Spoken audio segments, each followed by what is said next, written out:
very honored to have a wonderful, amazing chair, a master chair out of Dallas. He's across town from me here in Dallas. I don't know how many years we've known each other, but it's been a long time. So Ed, thank you so much for joining us this morning. My pleasure. It really is my pleasure. And it is morning for us, afternoon for everybody in Israel, because in Israel it is 5 o'clock in the afternoon. And so Ed, would you tell us a little bit about your background? Where are you from originally? I'm an Army brat, so I am from Washington, D.C., I would say is where where I was born. So I'm really from nowhere. Yeah. How did you end up in Dallas? I went to school at University of Texas in Austin, and then just came up the road to Dallas and took my first. I'm an engineer, so I took my first engineering job there, and I thought I'd be like my dad and move every 3 years, and I've been here 45 years or 42 years. Wow. Who would have known? And Ed, you have a family. I know you do. So tell us about your family. Yes, I have two wonderful daughters. They're in their mid-30s. And now, as of right now, we have 6 grandkids, which will be it probably, but it is, it's a joy. They're a joy. And I know he's a great grandfather because I've been to dinner at Ed's house. His wife made a wonderful dinner a few months ago, and he's got stuff in the backyard for the kids. I mean, to tell you, I wanted to be a kid again. No, you've got some toys, don't you? I have a full-size play fort that I made with my son-in-law. I have a zip line across the thing. I got climbing ropes, and it's just installed an owl house for some reason that they thought would be cool. So it doesn't look like someone who's in their 60s should have all that in their backyard, but it's all good. Absolutely. Absolutely. And so Ed, how long have you been involved with Vistage? I know you were first a member years ago. Am I right? That is correct. And maybe let me do this for fun, which also might be, it's a method I use to recruit. So what I'll do is I'll get someone on the phone, someone that I've found. And I said, before we start, let me just tell you my story. And so I asked permission to tell a story. And I said, and this is the story. I said, I had joined the firm. I was running the firm. And I felt like I was just stuck. I wasn't progressing from a leadership standpoint. I have a master's degree, but I really was just getting more academic stuff and not really applied work. So I was looking for a group. I was looking at a way I could develop myself. At the same time, in my company, I knew I had to make some changes in my executive team. There was a whole bunch of new technology that we were wanting to put in place. Didn't really have a plan for that. I needed to open up a new business division. To be quite honest, my work-life balance was probably not in balance, and the owner of the company wanted to sell the company in the near future. So I was looking for something that could guide me on that, and I found Vistage. And so I joined Vistage, and I was a member for 7 years. And during that 7 years, all of those things happened. I was able to get my executive team to be a strong executive team. We were able to add on that new product line, which added a whole new source of revenue. I was able to figure out the technology. We were sold to an Italian firm that was a publicly traded firm. So I had no idea. Work-life balance got in place. All that I couldn't have done without Vistage. Now, does any of that resonate with you? So then basically they will say, typically they say, oh my God, yes, of course. And it will tell me a little bit more about that. And I only spend, by the way, that first call, which I just did, is I only asked for 5 minutes. And usually, I'd say 100% of the cases, or almost all the cases, we then set up another appointment to talk a little bit further. I said, I only need an hour for our next conversation. And I'll tell you, if you're interested, I'll tell you how that conversation goes. But basically, that's how I start off. And that's basically my story. I had run businesses, was an engineer, ran businesses, was in this business, and I felt like I was stuck. Found Vistage, joined a group of peers, and it really did all those things that we're talking about. It brought together a lot of people that were experts, but yet confidential environment, and even a very diverse group of businesses. And in every case where I thought they would never be able to answer my questions, we were able to make decisions and put me on a much better path. In fact, ultimately, to become a Vistage chair, I brought that to the group. And then, of course, with that plan, I was really not necessarily Vistage, but it was like, what's next for me? I was late 50s and said, hey, I think I want to do something different. There were some reasons for that, and it was the best decision I made. And by the way, from that standpoint, I tried a few different things on the interim, but then wound up selecting. I was a professor for a little bit. I did this in conjunction with my president role. I did a little consulting work, and then ultimately just fell in love with the Vistage work. And it certainly is in my total sweet spot. I've been doing it now for 8 years. I have two full CEO groups, 19 in each group, one full key group, 19 in that group, emerging leader group, which has 33 people in it. And I can do more. It's just I'm in my sweet spot. So, and loving it. And I'm in my mid 60s, and I plan to do this. I plan on doing it for at least another 10 years because I love it so much. Ed, can you repeat those groups you just said? Yeah, two CEO groups, and there's 19 in each one of those, and a key executive group also. And then they also have something here called an emerging leader group, which are like probably people that are more supervisor, early manager group. And I formed that group. And by the way, some of those, I started with the CEO group, and then it was fairly easy to form the key group because you really recruited from your CEOs. And then I had a little bit of a following, if you will. And then it was even easier to form the emerging leader group because I had basically 45 members at that point that were in my key group or CEO group that were able to recruit. I put people in my emerging leader from there. It got easier each time. If you need to give each one of them an hour of coaching a month, you're very busy with this thing, right? Yes, this is where I need your coaching because that is exactly my problem. And so now I'm trying to figure out what is the best strategy for that. Now, the good news and the strange part is I've been doing this for 8 years. So, and I have about 40 one-to-ones a month. I do an hour and a half per session, but you have to allow usually about 2 hours total with travel and connection and all that. So yeah, I'm super busy. Now, I guess the strange part is I still love it. I just got off a one-to-one literally 10 minutes ago, and I love it. But I think so. Now I do some stuff. I will tell you some tricks too. So I do 1.5 hour one-to-ones now. I'm thinking about maybe 1 hour ones. And then every quarter I do a triad. Like in January, we'll do triads. So with my 40 members, I now only have about 12 triads I do, which take about 2 hours. But now that the number of days condensed down to from 10 or 11 days to 5 days or 4 days. Probably more than you wanted to know. No, you're doing fine, Ed. But for everybody's clarity, you do not do one-on-ones for an hour with the key groups or the emerging leaders group. This is with Correct. The CEOs. That's correct. This is just with the CEOs. But and he is right. There's benefit, still 40, there's about 40 one-to-ones still out there. Yeah.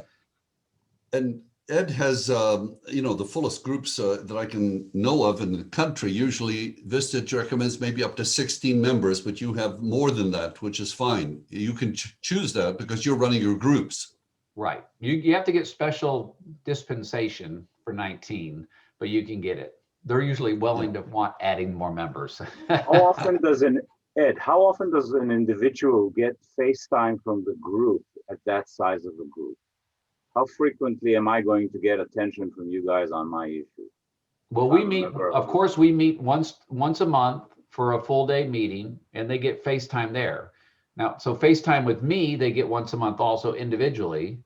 And also just as a side note, we do these, like we do tiger teams too. So probably at any given time, we have a couple tiger teams working. So, and they usually 3 on each team, 3 to 4 on each team, and they're working specific issues with members within the members. So they get some additional FaceTime.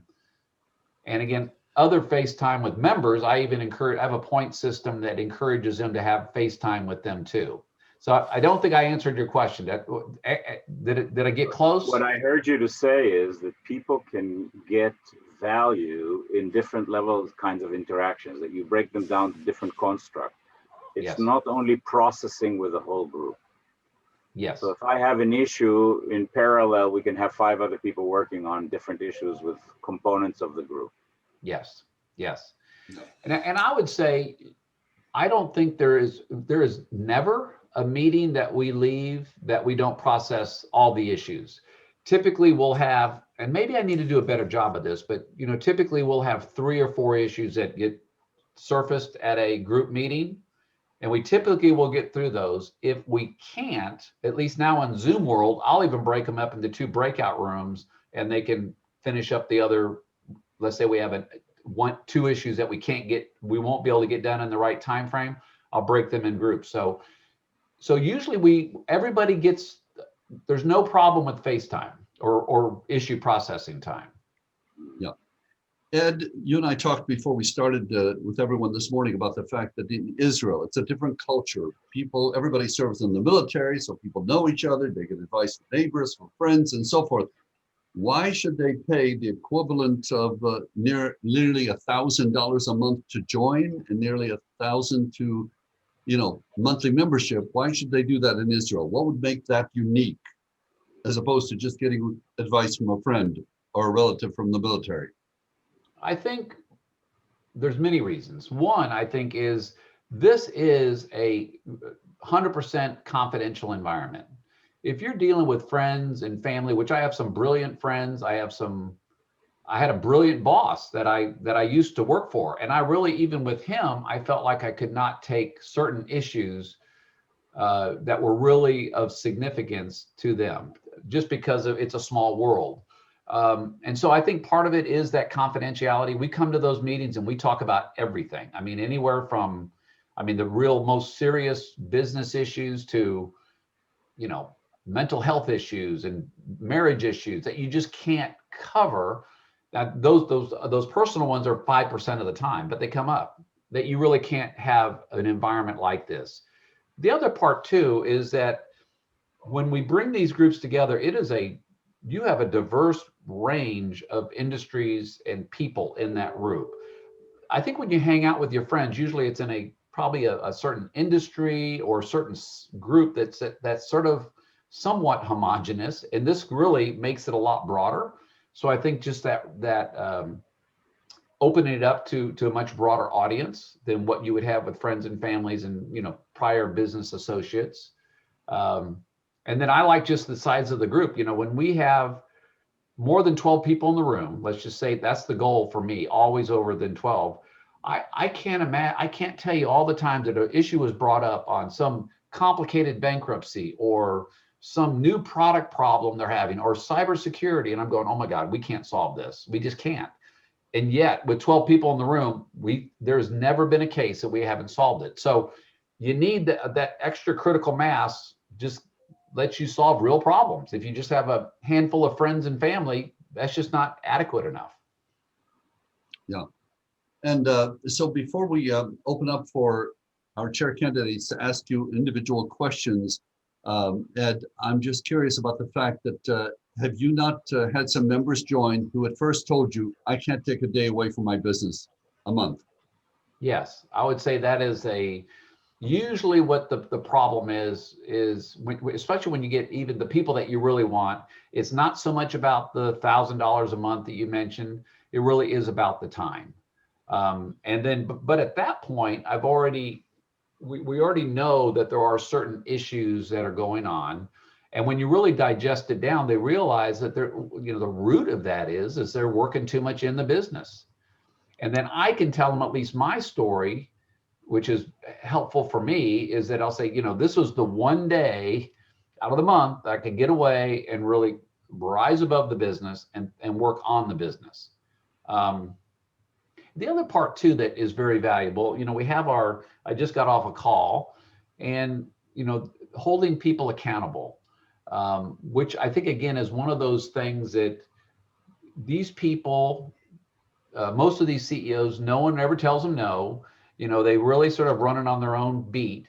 There really isn't anybody that can sort of give them some guidance, honest guidance, and this accountability factor. So every month, step 2 of my meeting is checking in on things that they said they were going to do, whether in the meeting or at the at our one-to-one. So I think that's another, working on the business, having accountability. That's why you need to join Vistage. Do you take note of their issue and follow up on them, or is the group taking note and following up on them? I take notes. What I typically do is if it's in a meeting, I'll do it on the flip chart, and then I take a picture of it and I text it to them, and then I'll have a copy of it. And so I'll follow up at our next one-to-one. And we also follow up, by the way, they're already in my closet, but at every meeting, I pull the first, when we do issue processing, we'll have those 4 issues I mentioned. We'll say, okay, Norma, how'd you do? You said you're going to do these actions. What are you doing? So we do a quick follow-up every meeting, so it doesn't feel like we wasted our time working that issue. No. And everybody has to check in at the beginning of each meeting. You want to know how they're doing personally, business-wise, and what problems are they having. Yes. So we know everybody's temperature at the beginning. So let's go around the room. James, you have any questions for Ed? And then we'll go to Yagev. No, I don't have any questions. Thanks. All right. Yagev, do you have any questions for Ed about being a chair? Yeah, first of all, I apologize. I'm driving, so you might hear some. That's okay. You're fine. Noise in the background. But Ed, that was really interesting. What I'm puzzled about is really the number of people in your CEO groups. Not only in terms of follow-up that Amir already asked you, but also in terms of the group dynamics. I mean, isn't it too much to have 19 people in one group? It seems like difficult to handle and facilitate. How do you deal with that? Yeah, so I think it's something about me. For one, when I was in my Vistage group, we typically had 16, 17. So I sort of like the bigger size. I just love it, and I find it so valuable if we got to have at least 12 in the room. So I like the bigger group, and whether it be 12 or 19. Now, I will tell you, in a given meeting, I average 16. Every month, it's about 16. Sometimes a little less, sometimes maybe a little bit more, but I always have 15 or 16 in the room. And so to me, that's not an unmanageable group. I have to sort of press on the check-in. I have to make sure I manage the crowd a little bit, but it's really not hard to manage that. And I just love the extra energy and the extra wisdom that you get with the bigger group. Now, the negative of that is you have more one-to-ones, so that's just going to take more of your time. The positives are you also hit that, Vistage has that curve that, you're rocking along at some lower number, and then you're not really making a lot of money, but you then hit 12 or so, and then it jumps way up. So it's not, and I'm not doing it for the money. I do it honestly for the extra dynamic in the room. And I find no problem in managing 16 in a room. Yeah. And Ed does a great job of this. I've spoken to several of his groups. And Ed, if you will speak just one moment about the fact that we start with business, helping them in business, but they also bond amazingly together. And I know the last time I spoke for your group, we were in Cancun with a retreat with the spouses. So what happens when these people come together in this very unique atmosphere? Isn't it incredible? It is. When they go on retreats with spouses. Yeah, and my groups typically are in the mid to low 90s as far as retention. So I might lose a member a year in the group. And why is that? Part of it is that we do a good job really hammering out some good issues and getting value, really pressing that I'm giving value, the group is giving value. But the other part we do is I have a little point system. I have a scorecard, and they get extra points. And surprisingly, they love competing for these points or getting points. And those points a lot of the points are doing things outside of work, outside of the meeting with other members. So they get points for that. They get points for the retreat. And so I'm also looking to do things at how I bring spouses together, but also maybe every other year we'll do a member-only retreat, and we usually try to go, hit some fairly significant topics or planning that they're doing. So that I'm constantly thinking about how do I build that team dynamic so they never want to leave. The retreat, for example, this is We do that. That particular group is very social. They like to do everything with spouses. You met the group. The reason, also one of the reasons you're here, you're working with one of my members, right? As on the side, sort of. But I have another group that they only want to hang out with themselves. They don't really want the spouses involved. So you get it's interesting, the dynamic, but still I got to figure out how do I bring them together. Yeah. Amir, do you have a question for Ed? Boaz, I have a second part of the question. Oh, please, go ahead. So Ed, you mentioned the concept of triads, and I'm not really familiar with that. I assume it's you working with two CEOs simultaneously. How does that work? Is it an hour and a half, and each one gets part of the time to discuss their challenges? Did you mention key group? Is that what he said? I couldn't hear exactly. No, you mentioned triads before. Oh, yeah. So, yes. And one of those things, it was an idea that I'd heard about from Mark Taylor in New York, probably 4 years ago or 5 years ago. So I was the first one to bring that concept back to Dallas. And when I initially presented it to the group, they thought, oh, this is just Ed trying to save time. And it wasn't. I said, no, I heard that it really is valuable, that there's really good dynamics that happens. And so I formed these triads, which is me and 3 other members.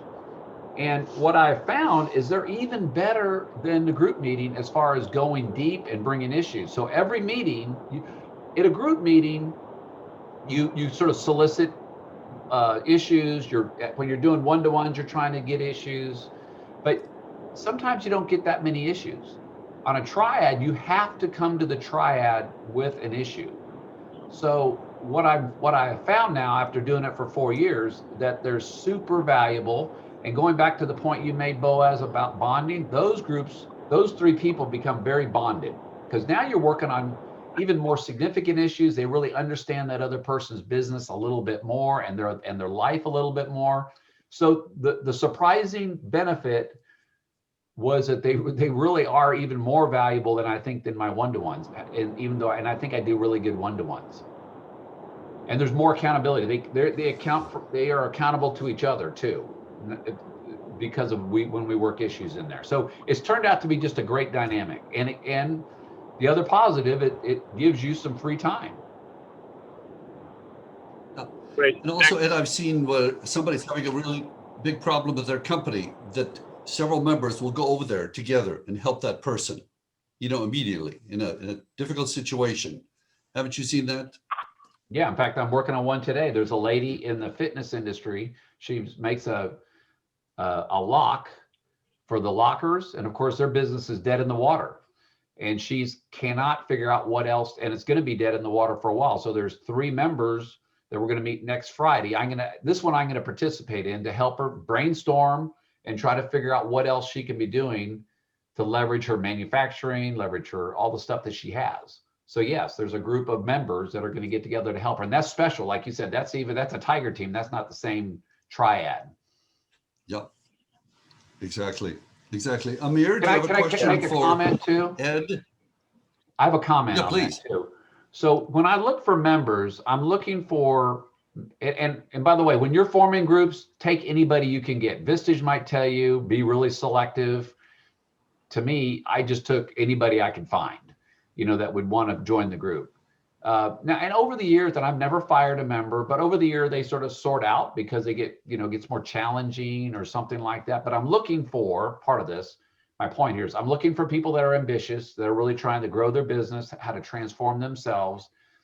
I'm wanting people that are really good, that want to learn, that really value learning. And then I'm also looking for people, and this is the point I wanted to make, that are both, givers and takers. Obviously they want to come into the group to help themselves personally, help their business. We do that. But also I'm looking for people that are willing to give their time and help each other out. And so we talk about that even as part of my core values, but we sort of talk about that. But that's an important thing. And so I wanted to form this triad. I'm in the meeting last week. I had 3 or 4 people instantly raise their hand. Yeah, I'll help her out with that. So that's another characteristic that we're looking for. We're not looking for these very independent, it's all about me kind of people. Yeah. People who are know-it-alls just do not get invited in. Am I right, Ed? Yeah. If somebody thinks they know it all. Yeah. And I'll tell you that I've invited, when I was forming the group like you guys, I'm inviting know-it-alls. I'm inviting anybody that sort of breeze. Now, unless I found some weird situation, and it's worked out for the most, it has worked out. You got to get people in the room. So when you're recruiting people, they go, oh, you have 10 other people here, 8 other people. This is a real deal. And that's why it's easier for me with group 2, group 3, group 4, because, I have people already in the room. Yeah. And Ed, didn't you find that once you recruited the first 2 or 3 members for your first group, that those people could then help you recruit other members for what help they needed? I'll tell you a funny story on that. I think I'm really good, honestly. And I give good value. I grade my meetings every time. I think I know if the meetings are being well accepted. My retention rate is high. But it took me, the strange thing with me at least, it took 2 years before people really started referring me. So I thought that I would get referrals earlier on, but it seems like even though they were sort of comfortable with me, I was adding value. We were in some sort of a, friendly relationship, friends, they still weren't referring me very much. It was after 2 years. And then now today, 8 years in, I'm getting plenty of referrals. Well, a good number of referrals. I don't need many, but I get a couple of years, out of a group, I'll get 2 or 3 referrals from the group from them. But it took a while for them to risk their reputation on me, even though I thought I was doing a good job. Yeah. Amir, do you have a question for Ed? Ed, I like your answers. You're a straight shooter.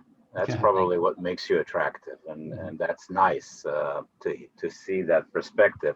So in the spirit of such, can you share a little bit about your financial business model? Like, is this a money-making thing? How does your business build up? And also, are you venturing in work other than the groups itself? Can you talk money a little bit so that we get a feel for the potentiality here? Yeah. So, I mentioned earlier the circumstances of why I wanted to do this. Been working as an engineer and a CEO for 30 some years. When I was running my business, I was the professional CEO. So I wasn't the owner. I had some stock and stuff like that, but I was making, good, call it $300,000 of money. And I went to my wife and said, I really want to do this. I really feel like it's a passion for me. I think it really fits my unique ability. And that was a really hard sell. In fact, I barely got her over the edge on that. And so I set up the goal for the first year to maybe make, I think it was $35,000. And I said, give me a year, see if I can make 35,000, because then I think it'll start building from there. So I did that. And so luckily for me, I was able to exceed that. But I will tell you that the first year, you gotta commit at least a year to do this, because it's just hard to find people that they're going, I don't even know what a peer group is. I've never heard of this Vistage thing. Tell me more about it. Or they don't even say that. Then you got to sort of convince them to try it out. So, but it takes a while to get going. I'd say a year to 2 years to really get some decent traction. So I stuck with it because I really had, at that time, I have like several freedoms I talk about. One is sort of the freedom of money. And I had, at least at that point, with all the years of working, that I had enough freedom of money that if I could do that 50, 100,000 a year, I'd be fine. Okay. So I wanted freedom, but I wanted freedom of time. Working as a leader of a company, I really felt like I didn't have a lot of my own time, and that was a lot of my problem, but nonetheless. And then I wanted freedom of purpose, and then I wanted freedom of relationships. So freedom of money I sort of had. I obviously needed more, but I was okay. Freedom of time, Vistage really gave that to me. I'm now my own boss. I always wanted to be my own boss. I was always a professional CEO or manager. So, and I love that element of it. freedom of purpose, I always felt like I was pretty close to my purpose, but this for me is spot on what my freedom, it really fits my purpose. And my purpose is to help these small to medium business have a bigger and better future. That's what I want to do. I really love doing that. And then lastly was the freedom of relationship. I felt like I had some good relationships. I was always the boss, if you will. When I left all my companies, when I'd leave a company, and I ran 3 companies, but when I left, I realized I really didn't have really good relationships. I mean, I still stay connected, but they really weren't friends. With this, I really do feel like I have 40 friends. I mean, real friends. They owe me nothing, you know, honestly. I'm sort of their coach. So that's sort of the setup here.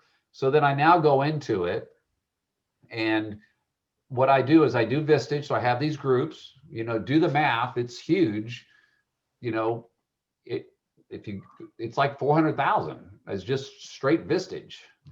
And then I do this, I don't know if you have EOS over there, but I use that in my business. There's Entrepreneurial Operating System. It's off a book called Traction. And I have a handful of customers, a handful of my members that I do that with. And then I do some private coaching. I don't really want to do much because it's a time thing, but I have. That would not be solicitation to do business with these people that are in your groups? No, I'm trying to understand, not to judge. I'm just trying to figure out. No, I think it's a great question. In fact, I struggled. My very first Vistage group meeting, I go, is this Vistage or is this personal? And at least over here, it sticks within more of I'm a 1099 contractor, if I will, for Vistage. And so I do that individually. So last week, one of the CEOs called me, and one of his executives, who's super brilliant, but he's just a pain in the ass. And so I'm meeting Wednesday via Zoom with him, and I'm going to coach him. Hopefully I can help, you know, add that value to get him up. So you'll get some of those just as a byproduct. I don't really try to do much of that just because it's a time thing, but that does, and it does fit my purpose of, you know, helping these people be successful. So you're saying that's not solicitation if they're addressing you. And when you said $400,000 a year from 40 members, that means $1,000 per member per year. Yeah, when you add it all up. But again, I'm on the high end of that curve with 19 people in a group. I'm getting maximum. When someone adds in, they add in at, you know, about $1,000, $900. And I remember I have the emerging leader group too, which is I get, well, a decent amount there's 4,000 a month effectively for that group alone. So at the end of the day, believe it or not, which it's a miracle that I'm making more money than I thought than when I was working as a CEO. Now, I think I'm a weird case. I mean, I'm just blessed, honestly, on this. And it honestly was not about the money. It wasn't. I needed 100 ideally, but to get 500, which it turns out to be with all this other stuff, is just crazy good. You're very good at analyzing where the value proposition is for them. So you're hitting on them in a way that they resonate with that. Yes, thank you. And that's, I think that's being in my unique ability, loving what I do, really every day think about how I'm going to add more value to them. It just, over 8 years, it just keeps getting a little bit better. So Ed, as we speakers are, you know, directed to, we cannot directly solicit anything, but if somebody asks us, and that just happens, you know, am I right? So we can't outwardly solicit, but because of being around people and what we do, people will ask us. Anita, do you have a question for our great guest today, Ed? I think he pretty much answered the questions that I had regarding how you manage a group of 16, because Amir and I spoke about it a few days ago, if it's manageable. So thank you so much for answering that. I think it's really, it makes it very busy and consuming, but as long as you create the relationship and you give attention and you answer the concerns and you make the connection, because it's all about relationship. So I believe that it's very individual, but I hope Amir got an answer because it was a question for me as well. And I was hoping to hear that it's doable. So thank you for answering that. I don't think if you would ask any of my members, I don't think they would, because I even, like I had a call, one guy called me over the weekend with a question. And so from their viewpoint, I'm pretty proactive. Like I did something this morning for one of the members. She wasn't even thinking about it, and I'm going to send it to her later today. So I think I'm proactive. I'm responsive. Now the problem is I have no free time, which I need to spend time on, family and friends and things like that. Health. I do a pretty good job on that, but that's where I've got to do better. And I have an administrative assistant, virtual one, that I don't really utilize very well. I got to get that working. I'm thinking about, do I do some sort of co-chair? I got to work that out. But I think there's solutions. Is the good news. Hopefully you have the problem that I have. Would you like us to work on your issue now, Ed? Pardon me? Would you like us to work on your issue now? I need some help. I do need some Absolutely. help. Yeah, we will put that on the board as an issue for you, Ed. We'll get to that before the end of the meeting. Help. I do. Nareet, do you have a question Ed, get for a couch. Ed? Get a couch, Ed. All right, good. I need help. Nareet? Yeah, it looks like you have good problems, Ed. Yeah. If you don't have spare time for that. What Boaz told us is that it's not a full-time job, you can do other things. But I was really thinking, and then you made your point that you are doing a private coach to some of the members that you have in the group. Because my question was, if you really think that, or you really feel that you also provide a personal growth, a personal value of growth to those CEO, and it seems that you have, because they're coming to you not only because of their business issues, but also some of the so-called private, not home private, but more personal in terms of growth, in terms of issues that they have probably with the position, Right. and everything. So if you want to add to this, then fine. The second question was, do you feel that there is a harmony or, a chemistry between all the people in the group? Do you feel any competition, any kind of, personal competition between the CEOs, that one wants to show my business is growing, my business is not growing, Do you feel it? Because it's a large group. Yeah. So on the first part, I think you become that. It takes a while. It probably takes a year or two to really become that trusted advisor to them. Yeah. And so then I think it's just a natural byproduct of that. And I think whether I see Sandler training, whether it be sales training, or I really focus more on the people side of things, a little bit of organizational development things. There's always things I'm looking for, and they'll pretty readily accept whatever I'm doing, because they know I have their best interest at heart. Like this coaching I'm gonna do Wednesday. This is like their best key executive that they think they might have to fire because he's such a pain. But they're trusting me to sort of hopefully guide that in there, and because I know them, I know their business well. So the trusted advisor, I think that's just a natural byproduct. We got to be good stewards of that. But I think you'll demonstrate that over time. Yeah, it's important, because if you don't become a trusted advisor, then I think it's not working. Yeah. And as far as the dynamic, maybe because we just get together for once a month. There are some people that are sometimes, they have really big egos. They for one, I probably don't recruit the really big ego kind of people. I try to avoid that a little bit, but it seems like they're very respectful. I try to keep people, with my core values. I start off every meeting. This is the core values: confidentiality, sort of this open and honest kind of thing, but respectful. And then being there for each other. I sort of always keep drilling that in. And so I think people, they stay within their lanes, and usually because of some of the interactions that we have, whether it be issue processing or retreats, they wind up sort of finding they find friends within the group. So it seems I haven't had really any big dynamic problems because of the bigger group at all. Jim Sean, do you have a question for Ed? Yes. Hi, Ed. I Hi. just parked my car in front of my house. I've been driving also during the whole time, so apologize if you heard any noise. No problem. So, It's fine. a few questions. First of all, the point system that you just developed. What's the incentive on both sides? What's your incentive to have point system, and what's the incentive of the recipients?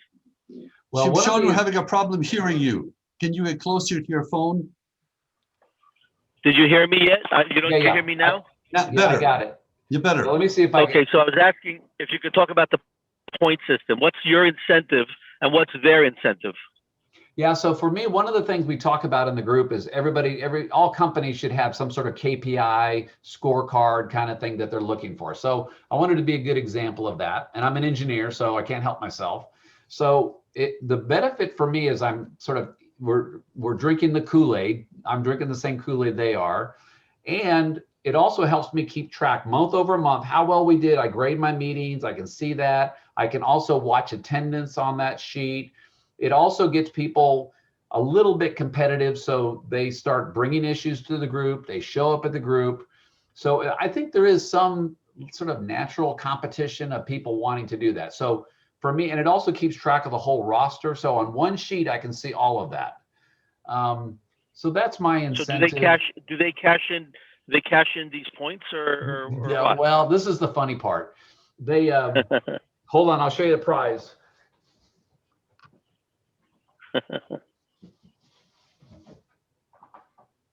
So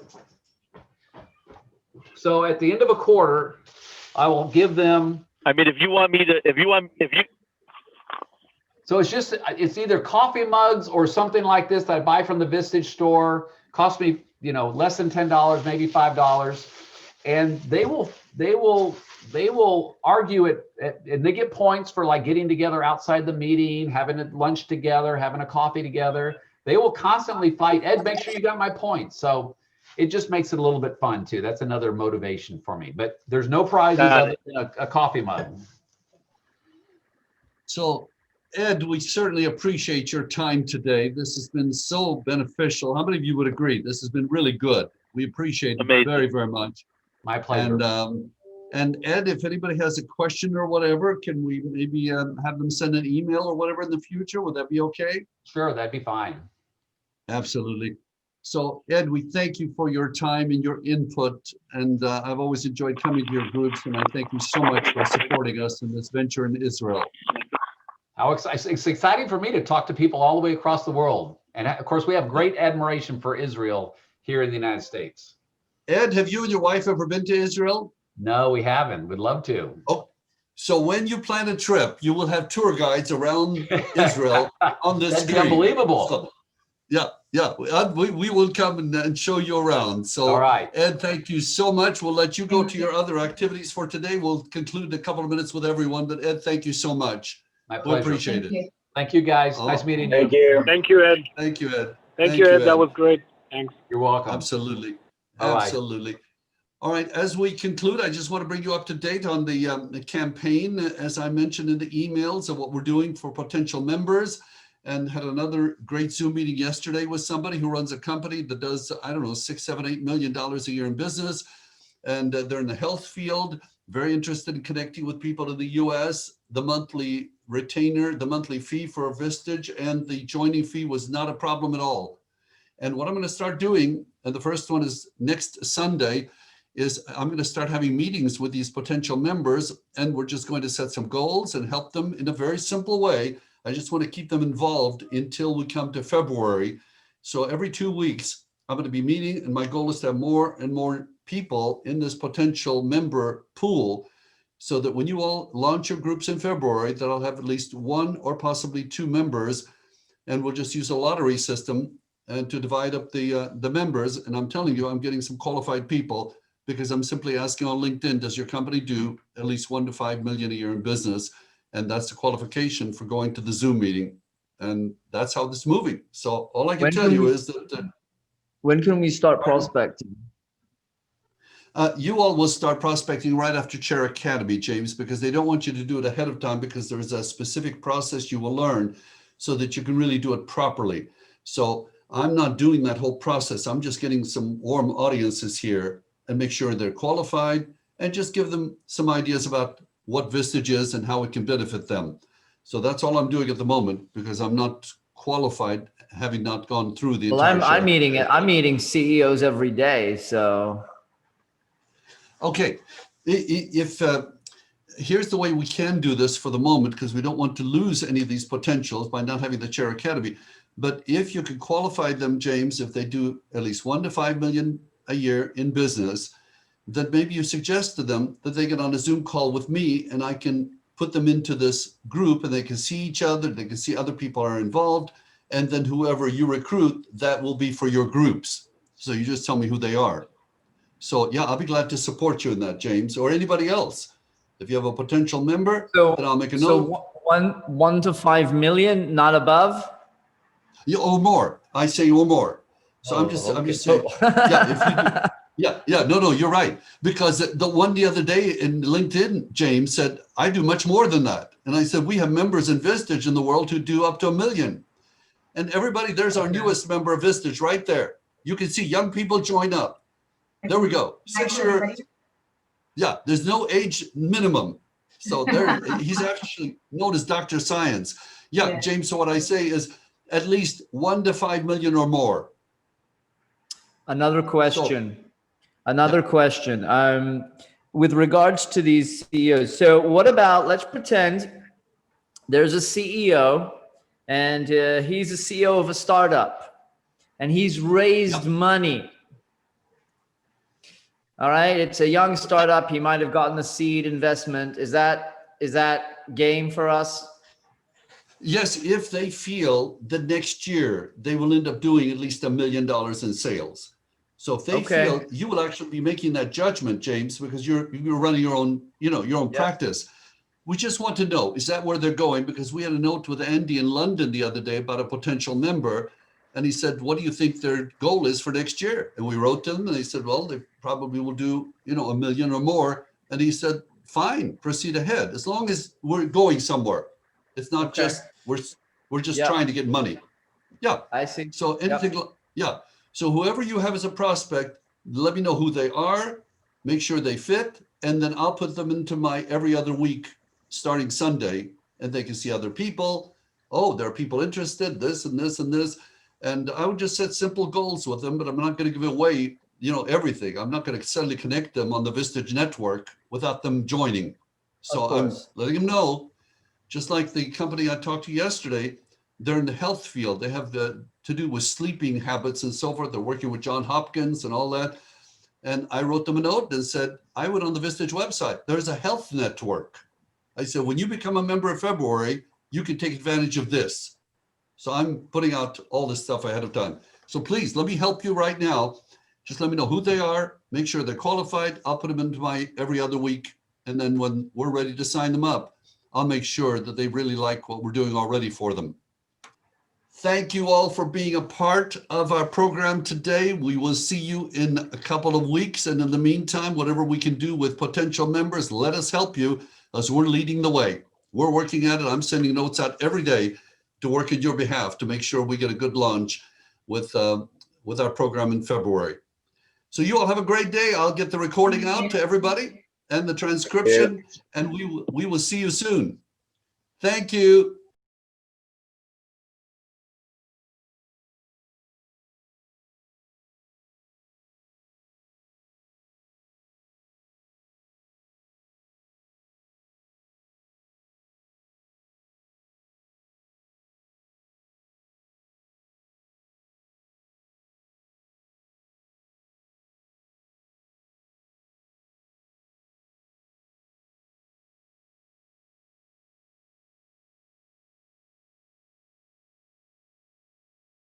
You'll find her to be also of benefit. Any other questions or comments for today?